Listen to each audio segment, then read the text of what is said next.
This is called news cognitive warfare. They think Iran is incredibly powerful, and now it's like Iran and the US are on equal footing.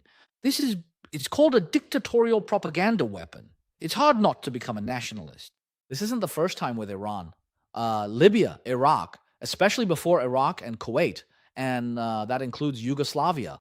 During that time with Yugoslavia and the FRY, when they were at war with NATO, I was back in China then, and we thought it was an even match.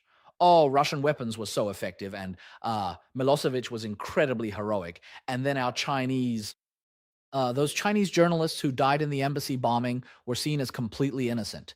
That's just what we naturally believed in that propaganda environment. It wasn't until we went abroad that we learned they'd secretly moved radar parts from a downed F-117 into the embassy, into the basement.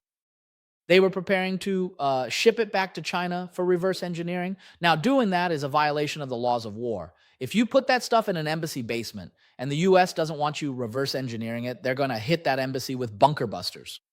So, if you're going to do that, you shouldn't let your journalists, like Xu Xinghu from the Guangming Daily, you shouldn't let them stay there. By having them there, you're basically using them as human shields. When the US actually started the operation under President Clinton, well, when the US comes for you, they don't. They don't play around. They bombed it. They bombed the embassy in Belgrade. In the end, the propaganda in China only mentioned the bombing, never the reason why. They didn't mention why. Of course, the US wouldn't say, damn, my F-117 got shot down and I'm afraid of reverse engineering. The excuse the US used was an old map. Do you believe that? It's impossible. But the real reason for the embassy bombing, both sides won't say a word. So we only found out later, after things were declassified, that this was the reason.